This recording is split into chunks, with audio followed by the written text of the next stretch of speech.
由雙非孕婦 DNG 事件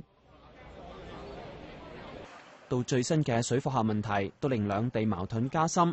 有市民較早前舉行光復上水站等嘅抗議行動。行政會議召集人林煥光接受本台訪問時候話，佢從政幾十年到而家所接觸到嘅香港市民大眾並冇所謂獨立嘅訴求甚至思考。佢話，即使喺新聞見到有市民揮動港英旗抗議，亦唔需要覺得會有所謂嘅港獨問題。喺新聞上見到有人去揮動一啲咁樣嘅旗幟喎，甚至乎一啲嘅標語喎，咁樣嚇上街示威呢個咁樣嘅公民行為，其實係已經係日常生活化一部分嚟㗎啦，係嘛？裏邊嘅標語各種各類都有嘅，啊！如果你要睇打到乜打到乜，即係乜都有嘅，係嘛？我就會覺得係我哋冇需要去以偏呢個，而且好偏嘅偏嚟去概全咯。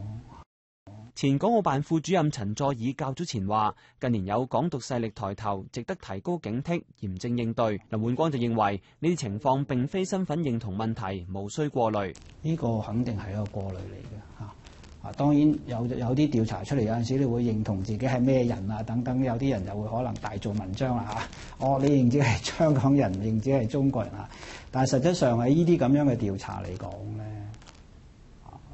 根本其實睇你點樣去問法㗎，係嘛？香港人唔係中國人咩？我叫自己做香港人，裏邊其實已經包含咗我就係喺香港生活嘅中國人，就係咁簡單。上海人好多時你問佢你係邊度人啊，佢都話我係上海人先，佢好少會話我係中國嘅上海人咁樣㗎嘛，係嘛？咁所以有呢啲咁嘅調查，亦都唔應該將佢誇大到話有離心啊，有呢個走呢個所謂獨立嘅路線啊，或者走上去一個異化嘅路線啊，咁樣嚇。林煥光話：出現咁嘅情況，主要因為資源緊張，應該從源頭解決問題。如果做好配套設施，以現時香港同國家密切嘅社會經濟關係嘅情況下，擔心港獨嘅言論係並冇必要。